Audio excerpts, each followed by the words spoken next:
나간다.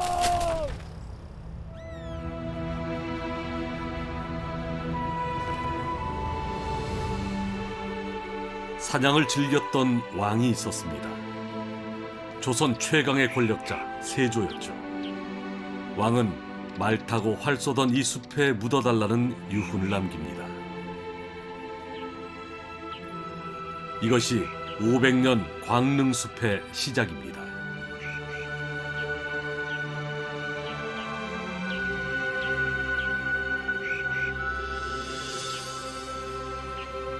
왕은 여전히 문신과 무신의 호위를 받으며 잠들어 있습니다. 산으로 겹겹이 에워싸인 능지는 그야말로 명당이죠. 세조는 이 숲에 특별한 명을 남깁니다. 사방 6km를 능림으로 정하고 출입을 통제하라.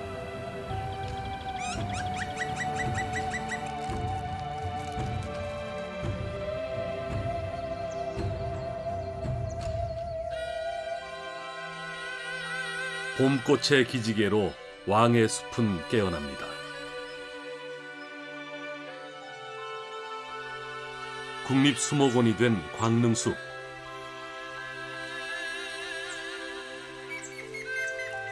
훼손되지 않고 자연의 이치대로 성장하는 나무들을 볼 수 있는 곳이죠.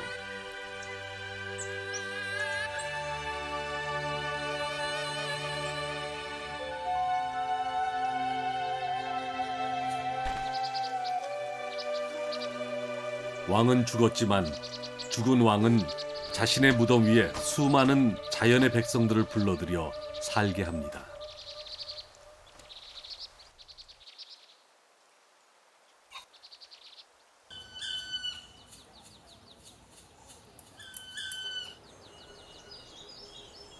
(5월) 숲속은 둥지전쟁 중입니다.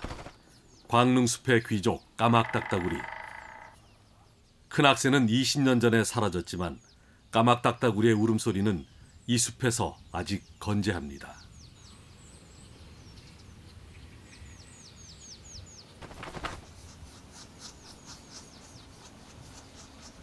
입에서 입으로 전해지는 먹이처럼 대대로 이어져 온 삶터.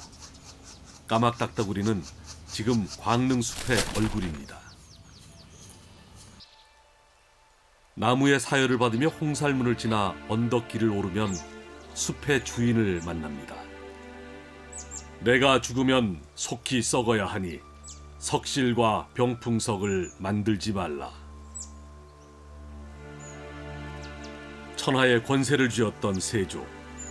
하지만 마지막 유후는 소박합니다. 광릉은 이렇게 다른 왕릉에 비해 간결합니다. 조선 왕릉은 엄숙한 공간이면서 열려있는 자연입니다.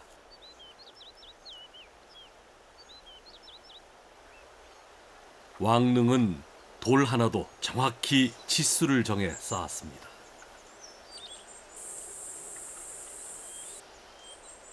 천적이 가까이 있지만 노랑할미세 부부의 일과는 멈춤이 없습니다.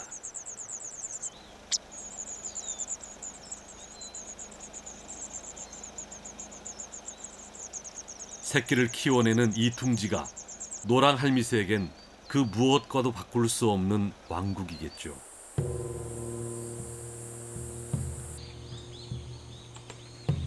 왕릉이 죽음의 거처라면 살아서의 왕은 궁에 머물렀습니다. 지난 600년의 시간을 기억하고 있는 창덕궁.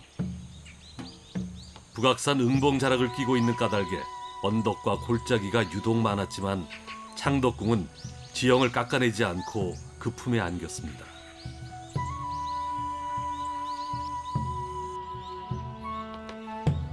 왕의 일거수 일투족을 지켜봤을 도나문 앞 회화나무 3그루. 예로부터 회화나무는 삼공 또는 삼정승의 나무라 불렀습니다. 그렇게 400년.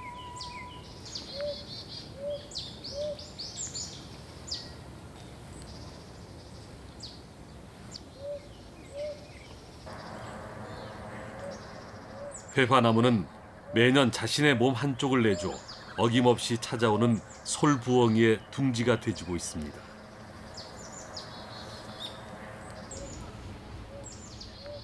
조선 왕조실록에는 부엉이에 관한 기록이 무려 130번 가까이 남아있죠. 깊은 밤 글 공부하던 왕이 들었을 부엉이 소리.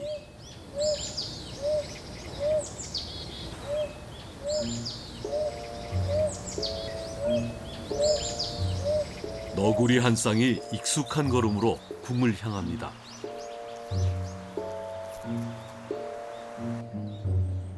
인적이 드문 이때가 야행성인 솔부엉이와 너구리에겐 활동하기 좋은 시각이죠.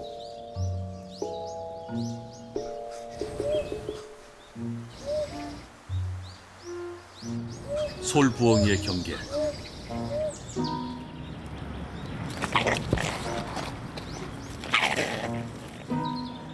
하지만 너구리는 오로지 자신의 먹이와 영역에 몰두하며 힘을 겨룰 뿐이죠.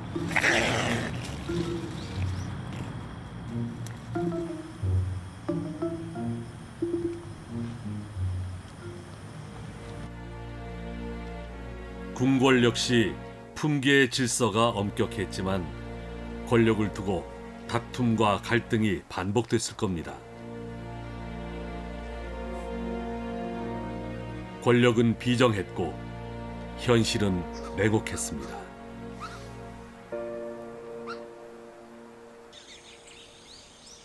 이런 세상 속에서 조화와 균형을 이끌어내는 건 왕의 몫이었습니다.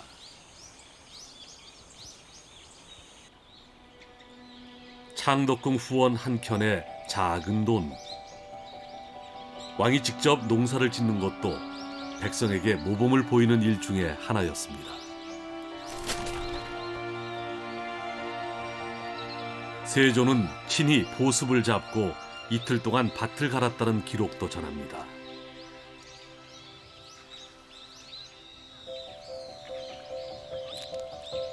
도심 한복판의 귀한 논흙. 나날이 벌은 이 논에서 집재료를 다듬고 있습니다.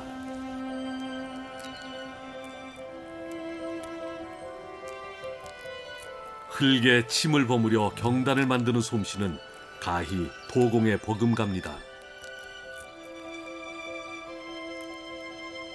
온종일 논기퉁이에서 진흙과 씨름하며 경단을 빚는 이 도공들은 자신의 둥지를 가장 은밀하고 안전한 곳에 건축합니다. 왕이 서 있었을 그 자리. 가뭄과 태풍을 걱정하며 왕은 자연을 몸으로 익혀가야 했죠.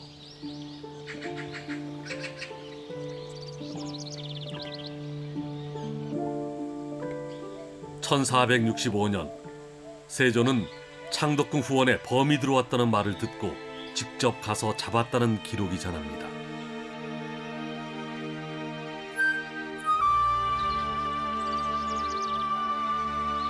실록에 이처럼 호랑이와 표범이 넘나든 기록이 제법 나오는 것은 궁이 산세와 단절되지 않았기 때문이죠.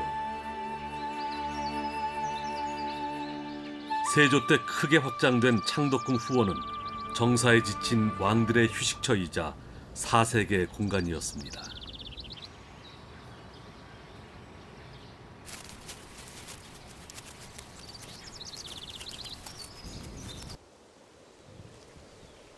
느티나무 둥지. 원앙 부부에게도 마침내 때가 왔습니다.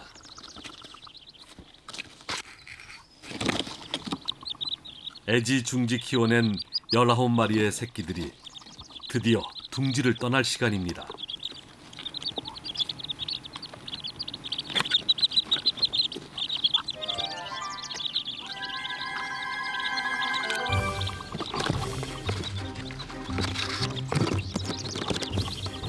(6미터가) 넘는 높이에서 망설임 없이 몸을 던지는 새끼들.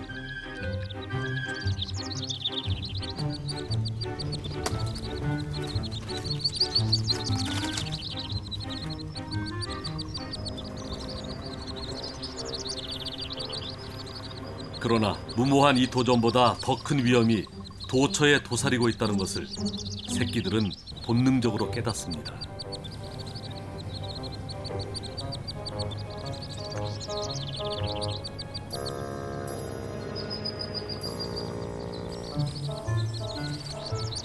오로지 앞서가는 어미의 소리만이 새끼들을 이끌죠.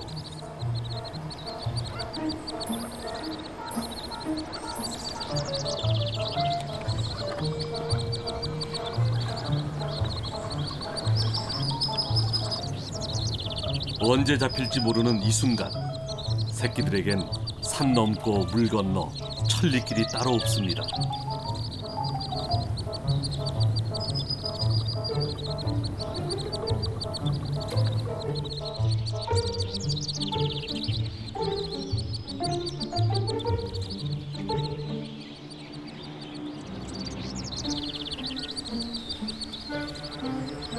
이윽고 몇 마리의 나고자가 생겼지만 13마리의 새끼들은 사선을 넘어 무사히 애련지에 도착합니다.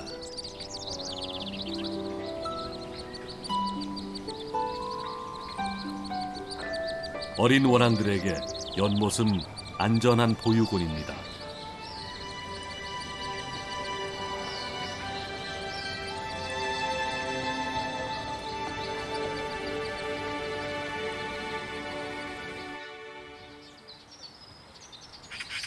인정전 건너편에 있는 금천교는 화재와 전란에도 훼손되지 않고 남은 창덕궁에서 가장 오래된 건축물이죠.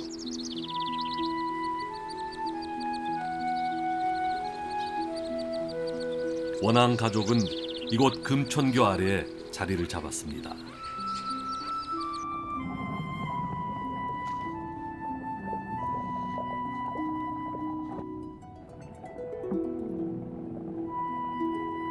이곳에 내를 만든 것은 배산임수라는 풍수 사상에 근거했지만 원앙 가족과 같은 생명들에게는 행복한 정원이었을 겁니다.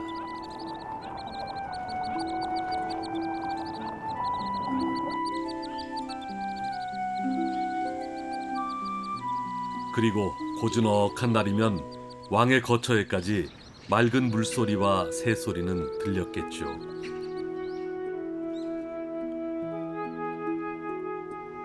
창덕궁은 조선 500년의 역사에서 무려 260년 동안 왕이 거주하는 정궁의 무게를 감당했습니다.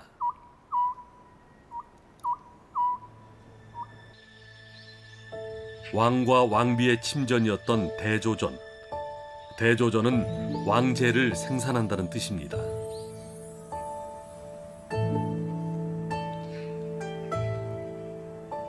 왕 역시 후손을 낳아 법통을 잇는 것이 가장 중요한 일이었죠.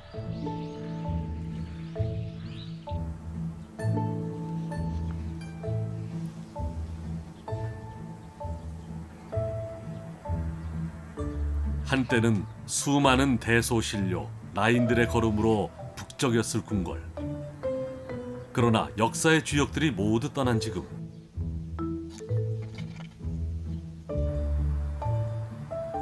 텅 빈 궁궐에 비밀스러운 공간을 채우는 것은 이 너구리와 같이 오랜 세월 대를 이어 털을 잡고 살아온 이들입니다.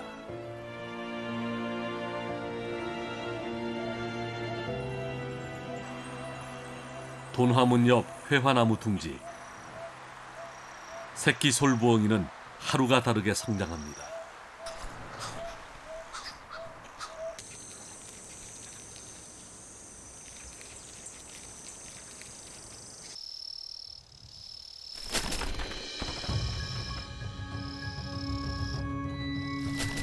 잡은 나방을 정성스럽게 다듬은 후에야 새끼들에게 물고 가는 어미. 경쟁 속에서 새끼들은 힘을 키우고 바깥 세상을 익혀갑니다.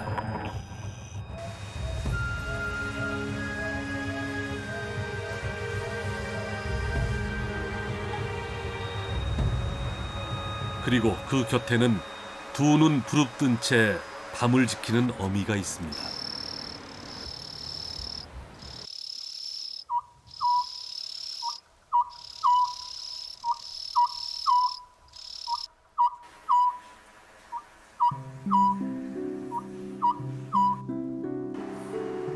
어둠을 틈타 너구리 가족이 외출을 준비합니다. 먼저 나온 수컷이 주위를 살피고 신호를 보내고서야 구울을 빠져나오는 암컷과 새끼들.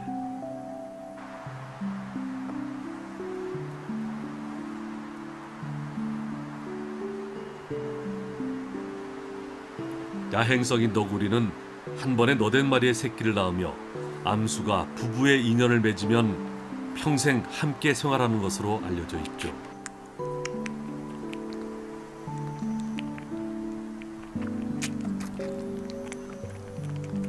육아에 대한 역할 분담도 확실해서 암컷이 주로 새끼들을 돌보며 지내는 반면에 수컷은 이들의 안전과 먹이를 책임집니다.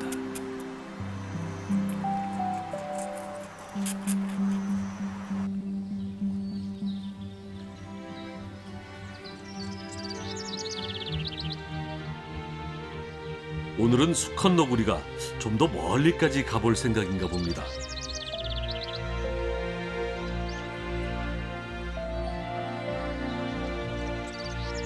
길은 항상 자신이 흔적을 남겼던 통로를 고집합니다.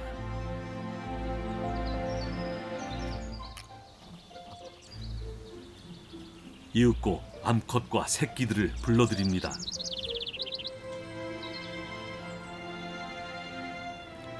새끼 너구리는 오늘 처음으로 살구의 향을 느낍니다. 그리고 가장 길었던 외출의 길을 배웁니다.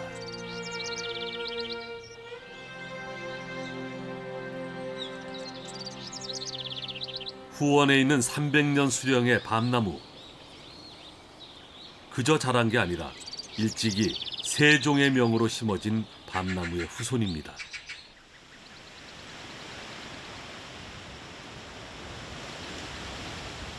후원의 숲엔 민생과 직결된 나무들이 한자리를 차지하고 있습니다.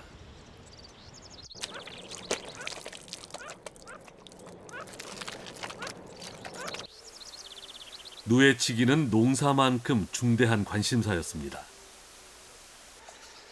왕비가 친히 양자매 신에게 제사를 지냈던 뽕나무는 올해도 어김없이 탐스런 오디를 달았네요. 달디단 오디는 청설모에게 이철에나 맛볼 수 있는 근사한 간식거리죠.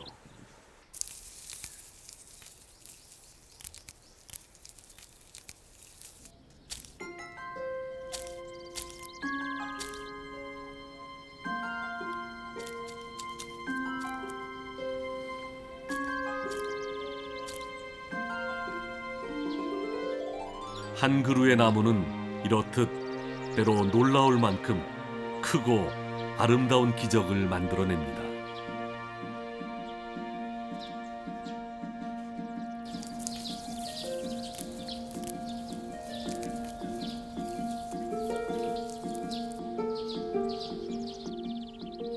그리고 그 기적의 기쁨 속에 주변에 사는 수많은 생명들을 불러들입니다.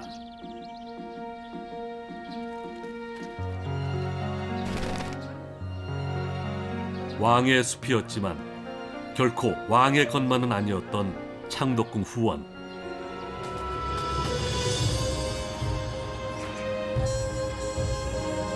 후원은 자연의 이치와 인간의 삶이 얼마나 조화롭게 연결돼 있는지를 실감하는 숲이었죠.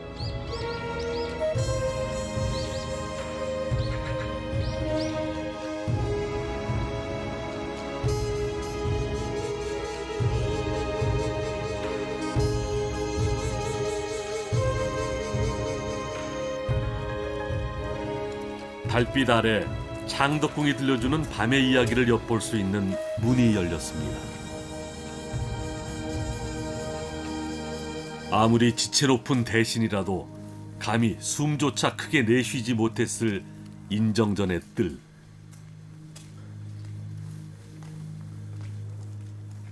인정전엔 한나라의 무게를 짊어진 듯 엄중함이 느껴지는 옥좌가 있습니다. 왕은 어떤 자세로 이 자리에 앉았을까요?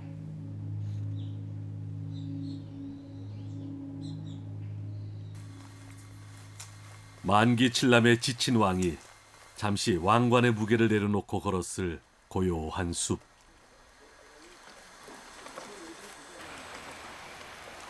새조차 숨지기며 바라보는 길을 걷다 보면 어느새 비밀의 정원에 닿습니다.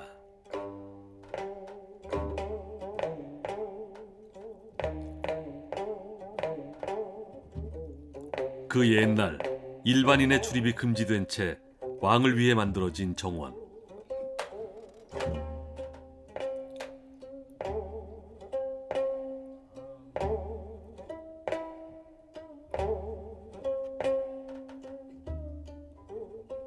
대표적 건축물인 주함루는 우주와 하나가 된다는 의미를 갖고 있습니다. 모든 별들이 북극성을 중심으로 돌듯이 왕을 중심으로 세상이 돌아간다고 믿었죠.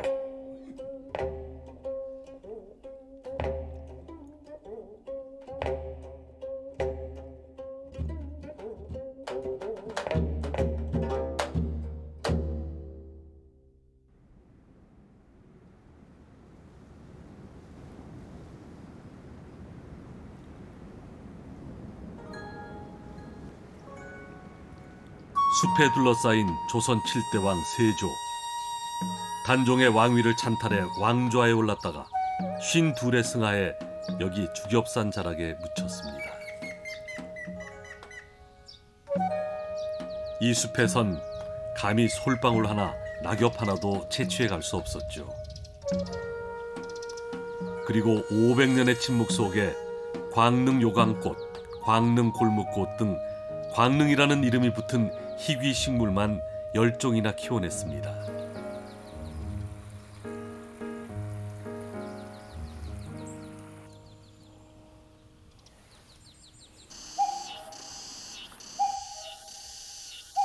뻐꾸기는 지금 남의 둥지를 엿보고 있습니다. 스스로 둥지를 만들 수 없기 때문이죠.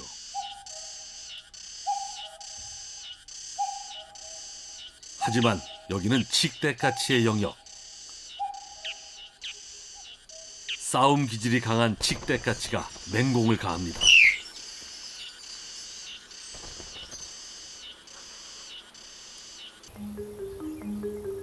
스스로 새끼를 키우지 못하는 뻐꾸기. 누군가의 둥지를 빼앗아야만 번식에 성공할 수 있죠.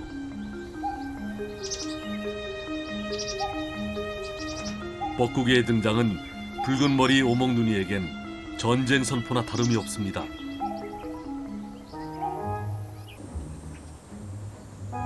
뻐꾸기가 다시 만만한 상대를 찾고 있습니다. 이 숲 어디에 빈 둥지가 있을까? 뻐꾸기 알이 발견된 곳은 뜻밖의 국립수목원 동물관리사 건물. 조금 큰 알이 뻐꾸기가 몰래 산란하고 간 것입니다. 대리 부모는 딱새입니다.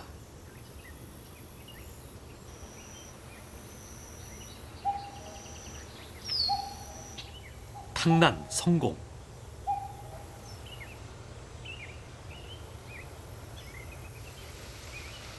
어미는 둥지의 변화를 알아채지 못합니다.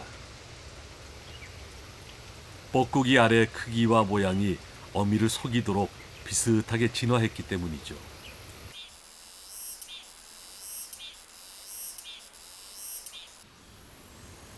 뻐꾸기 알은 항상 숙주의 알보다 먼저 깨어납니다. 어미 뱃속 40도 체온에서 발생이 먼저 시작되고 하루 지난 후에 산란됐기 때문이죠.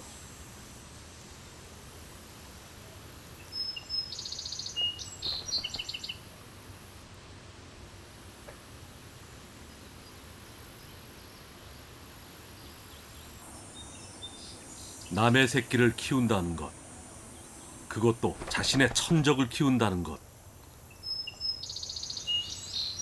일단 부화하고 나면 딱새의 모종은 맹목적이 됩니다.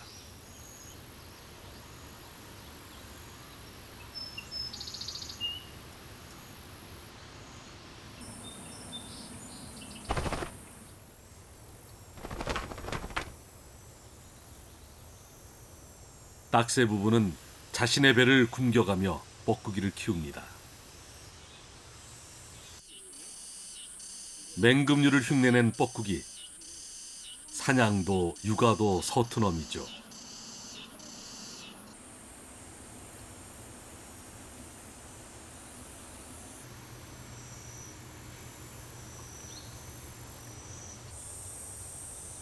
눈도 뜨기 전 새끼 뻐꾸기가 하는 첫 번째 행동은 살생입니다. 대리 부모의 알을 밀어내는 것이죠.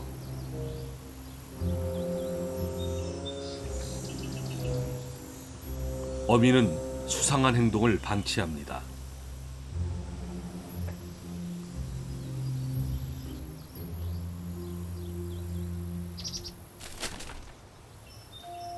알 4개 중 3개를 밀어낸 뻐꾸기.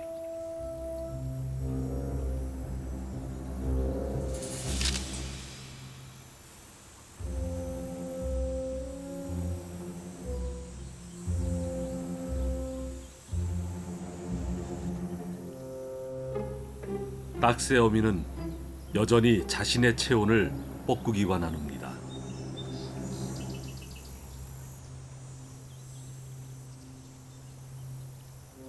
어미의 품 안에서 이루어지는 마지막 살생.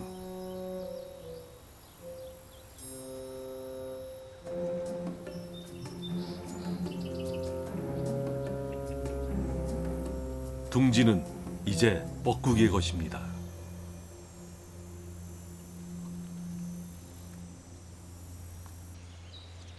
광릉숲의 주인 세조는 세종의 둘째 아들로 태어났습니다. 왕세자가 아니어서 보통의 왕자로 남을 수도 있었죠. 하지만 형 문종은 병약해서 주기 2년 만에 승하하고 조카 단종은 12살 어린 나이에 왕위에 오릅니다.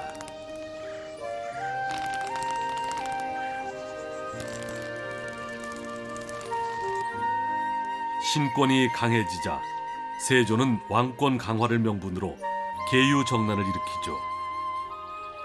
하지만 명분 없는 쿠데타는 역사의 시계를 거꾸로 돌립니다. 김종소와 같은 중신을 참하고 형제인 안평대군은 물론이고 조카인 단종마저 제거했던 세조.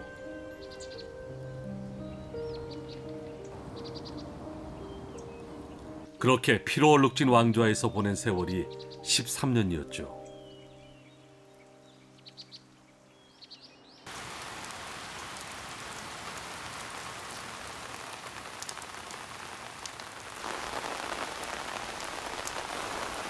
하지만 그는 죽어서만큼은 권력으로부터 멀어져 자연으로 돌아가길 원했습니다.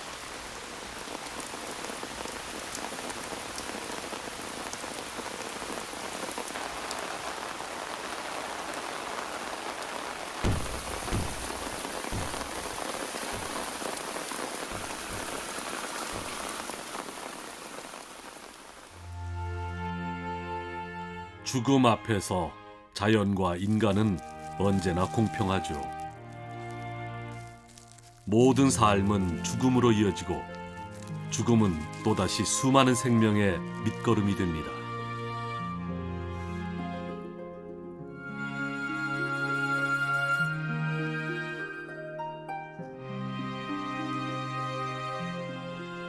광릉숲은 죽은 자의 터전에서 새 생명이 움트는 거대한 둥지입니다.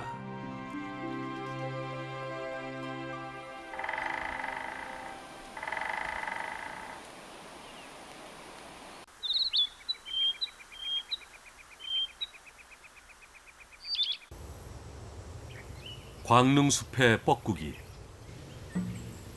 딱새 둥지에선 그의 새끼가 뻐꾸기 어미를 닮아가고 있습니다.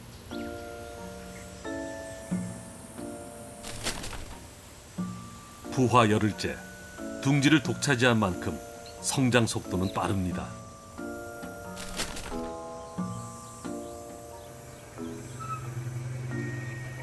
딱새가 터무니없이 자기보다 커버린 새끼를 먹이는 이유는 아직까지 명확히 밝혀진 것은 없습니다. 뻐꾸기의 빨간 입이 끊임없이 모성 본능을 자극해 어미를 움직일 수도 있고, 부화 후에 급작스럽게 변해가는 남의 새끼를 가려내는 일이 닥스에게는 복잡하고 어려운 일이라는 주장도 있습니다.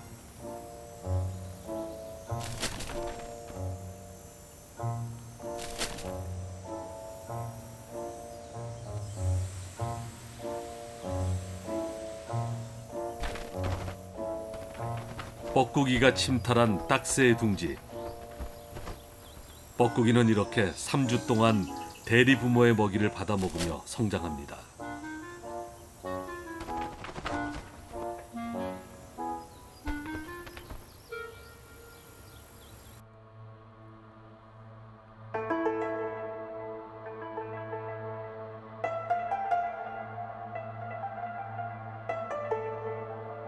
왕의 숲은 수많은 생명이 태어나고 삶을 마감하는 또 하나의 우주입니다. 비록 강자와 약자는 있지만 그 귀함에 높고 낮음이 없이 모두가 한 햇살 아래 자연의 일원이 되죠.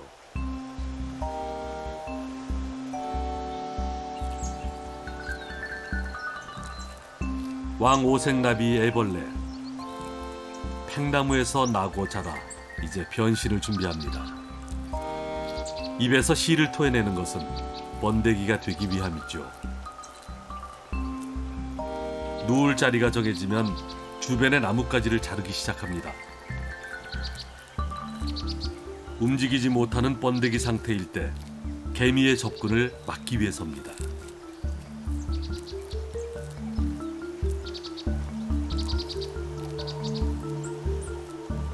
돌아온 자리. 이제 몸 속에서 보내오는 성장의 신호에 따라 몸을 맡기면 됩니다.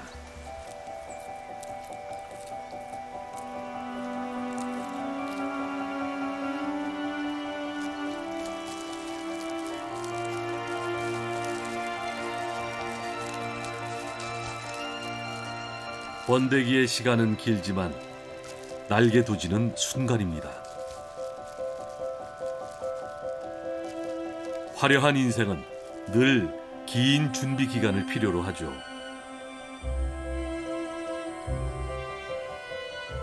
말린 주둥이를 펼치고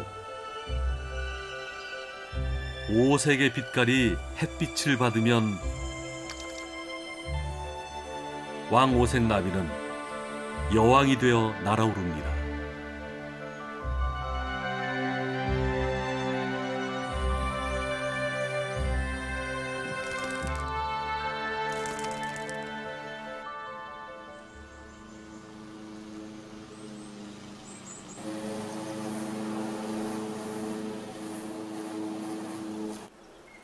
왕릉의 능침 공간은 왕조차 함부로 발을 디딜 수 없는 성역이었습니다. 무단 벌목 한 그루에 곤장 10대, 벌목 10그루면 사형까지 집행할 정도로 형률이 엄격했습니다.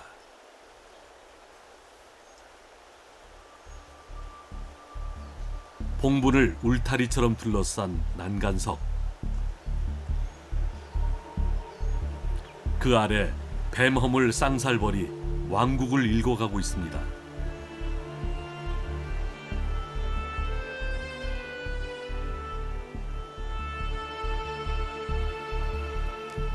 육각형의 집은 가장 넓으면서 빈틈이 없는 구조죠. 여왕벌을 중심으로 일벌들이 시중을 두는 철저한 계급 왕국.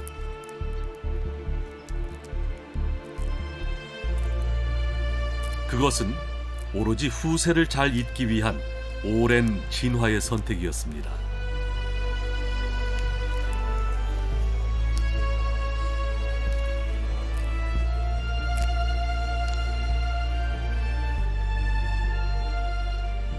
양과 말, 신성한 동물의 수호를 받는 왕릉은 삶의 영화를 죽음까지 연결하려는 의도로 조성됐습니다.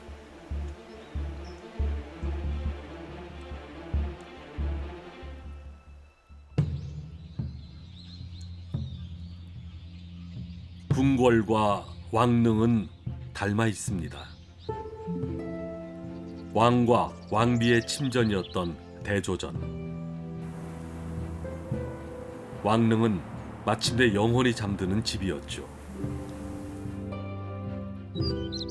문무백관을 거느리고 정무를 보던 자리는 위기에 따라 문신과 무신이 지키며 왕이 논일던 공간은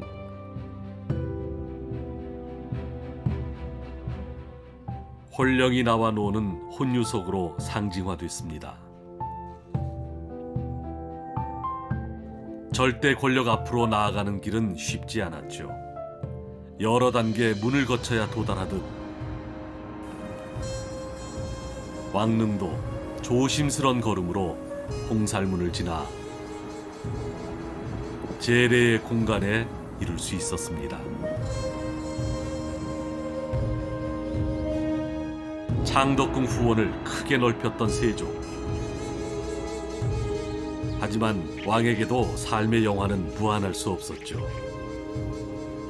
그래서 후손들이 씨앗처럼 퍼져나가기를 바랬고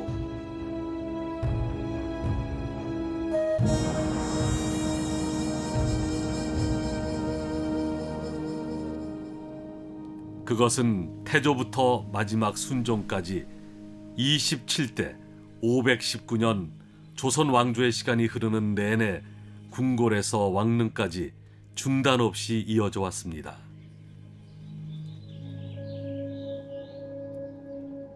당대 최고의 과학과 예술이 집약된 조선 왕릉. 600년 세월 속에 왕릉은 자연의 일부가 되었고 도심 속 생태섬으로 숨쉬고 있습니다.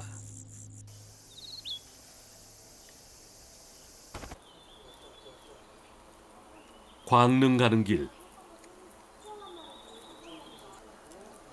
500년 전 세조가 사냥하며 달렸던 숲은 아직도 오래된 싱그러움이 남아 있습니다.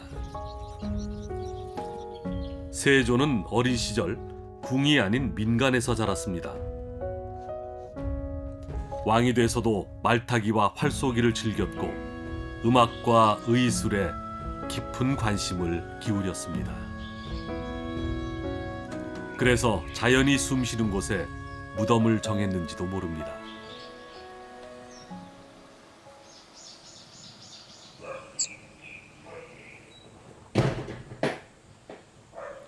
어미의 전략대로 새끼 뻐꾸기는 홀로 살아남았습니다.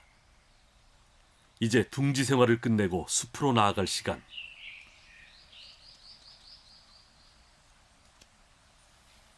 그동안 얼마나 많은 먹이를 받아 먹었을까요?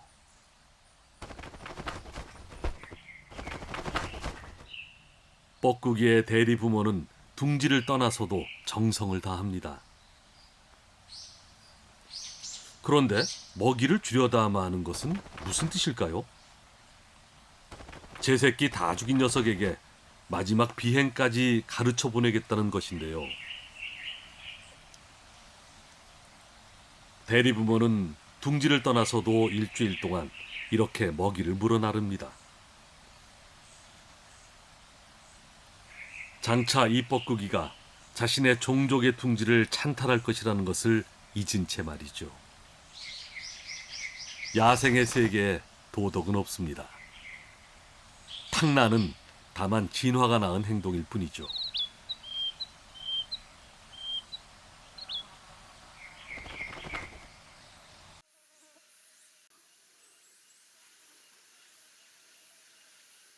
광릉숲은 나무들이 스스로 경쟁하고 살아남고 쇠락해간 산림박물관입니다.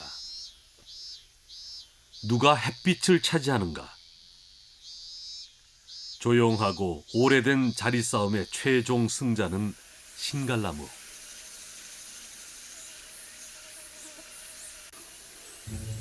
나무 껍질엔 살아온 풍상의 세월과 여기에 기대 사는 생물들의 치열한 투쟁이 담겨 있죠.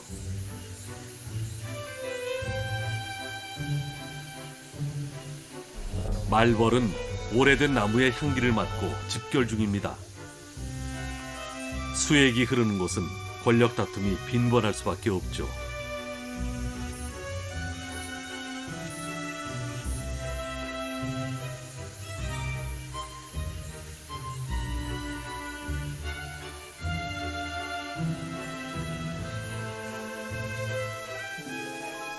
왕 오색나비의 무기는 긴 주둥이와 기운 센 날개입니다.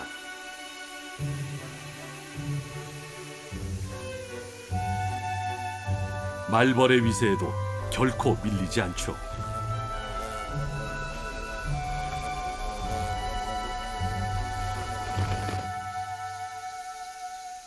햇빛을 향한 열망은 나무의 생존 본능입니다. 키 크고 잎이 넓어야 경쟁에서 최종 승자가 될 수 있습니다.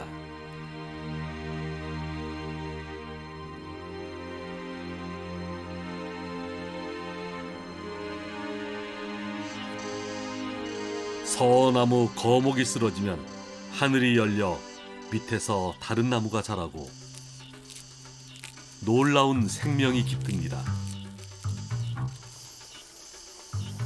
광릉숲은 멸종 위기에 처한 장수하늘소의 마지막 고향이었죠.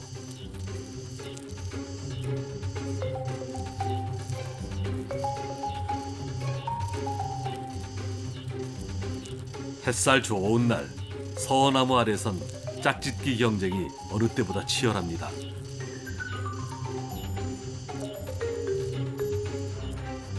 암컷을 차지하기 위한 싸움.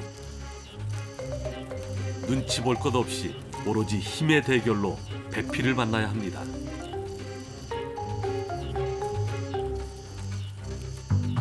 안락수염 하늘소는 쓰러진 서나무에 알을 낳을 것이고 고목의 죽음을 삶으로 연결시키는 고리가 될 것입니다. 광릉숲에는 세조가 산을 누비며 만났던 야생이 아직도 남아 있습니다. 예민한 후각으로 땅속 애벌레까지 잡아먹는 멧돼지. 숲이 살아있는 광릉은 500년 전에도 산짐승이 걱정거리였죠. 한명회가 아뢰기를 광릉의 산에 짐승이 많아서 피해가 곡식에 미치니 사냥하도록 하소서. 하지만 왕은 이를 거부합니다. 침원을 짓밟는 것은 옳지 않다.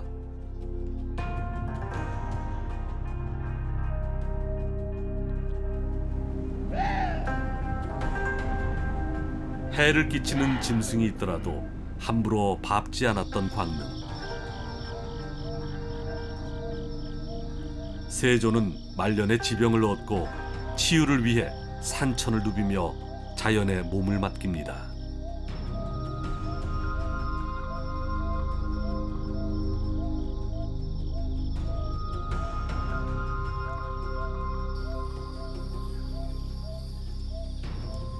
새 집에 있는 날짐승은 바람 부는 것을 알고 구멍에 있는 길짐승은 비 오는 것을 안다.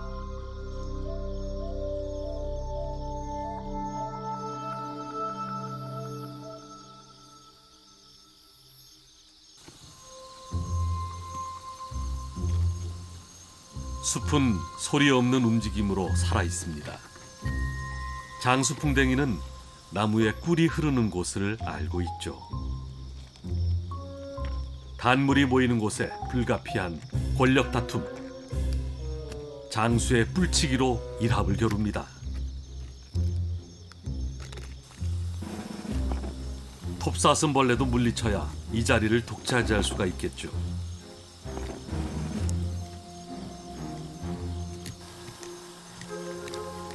하늘소는 짝짓기에 취해 있습니다.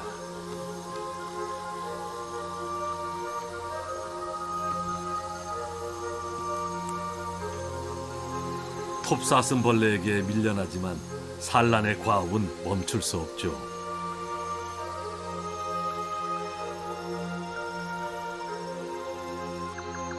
광릉의 주인 세조. 천하를 소나귀에 쥐었건만 생의 시간을 움켜쥘 수는 없습니다. 조카 단종을 죽인 것은 평생의 업보였겠죠.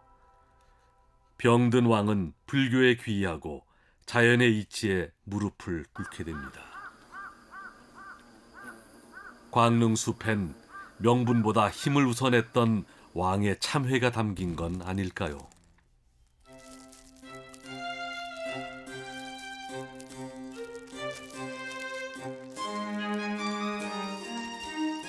숲은 서로를 의지해 살아갑니다. 버섯은 스스로 양분을 만들지 못하고 죽은 나무에 기대해 살아가죠.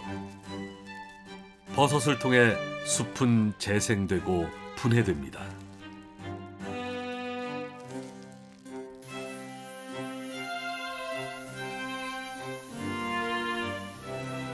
나무는 열매를 통해 영토를 확장합니다.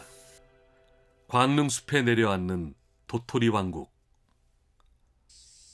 숲의 시간은 공평하게 흐르고 그 안에서 모든 생명은 평등합니다.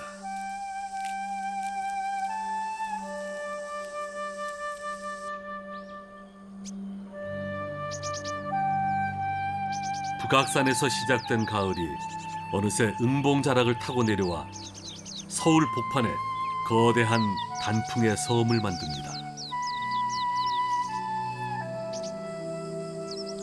왕이 사랑했던 비밀의 숲.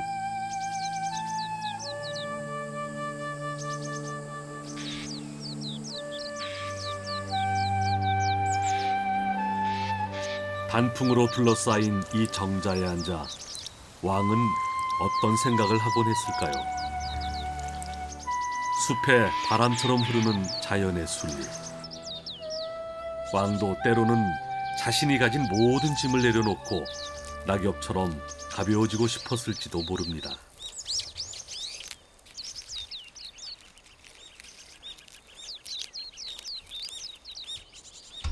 가을엔 먹이가 지천입니다. 하지만 이때가 위험한 순간이죠.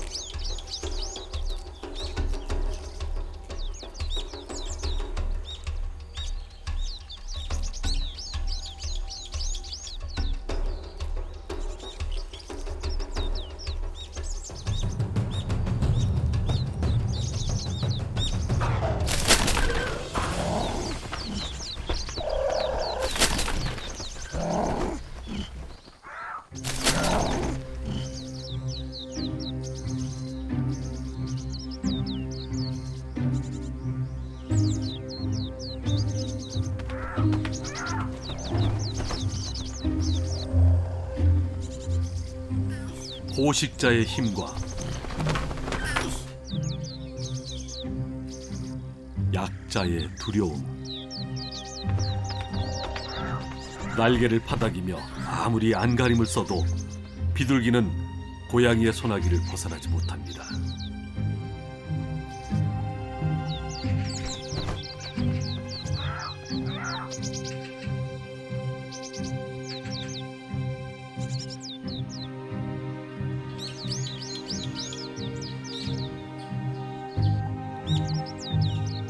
힘의 법칙에 따라 삶과 죽음이 냉혹하게 갈리는 숲.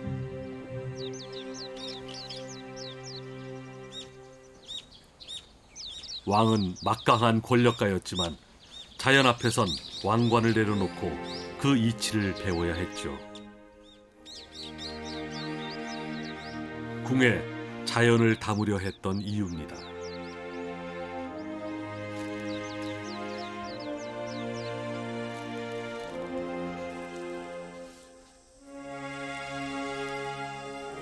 나무의 바다 광릉숲.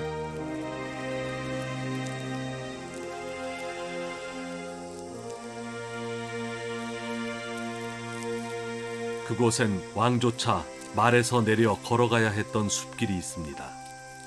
광릉 가는 길이죠.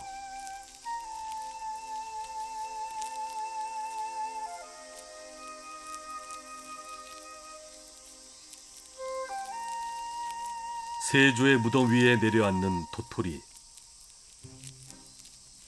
숲은 평등하게 나누고 버려야 할 때를 정확히 압니다.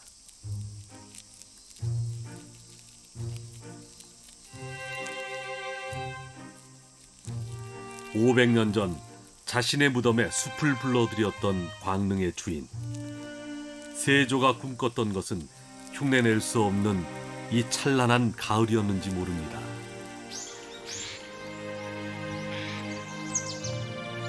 시간의 나이테를 몸에 새기며 수많은 생명들을 불러들이는 창덕궁 후원.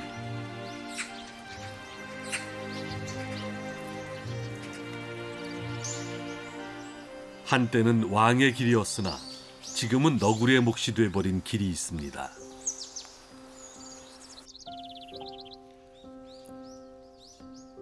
이 길 끝에 겨우 사람 하나 누울 만큼 작은 집 하나.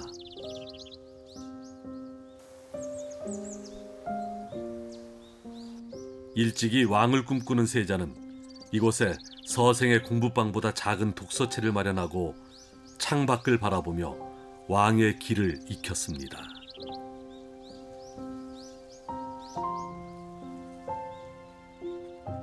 가을 소리를 듣는다는 뜻의 추성대.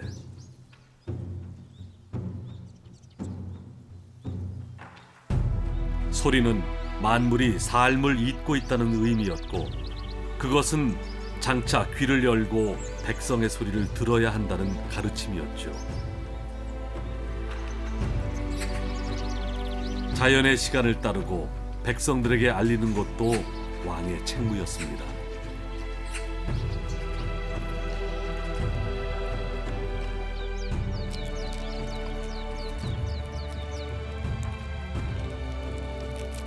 왕 사마귀는 알집을 위해 생의 마지막 시간을 쏟아냅니다.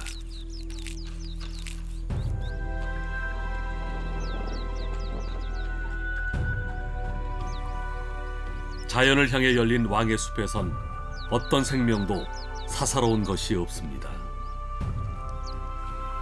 숲은 곧 백성과 같아서 어진 왕일수록 숲과 다투지 않는다고 했죠.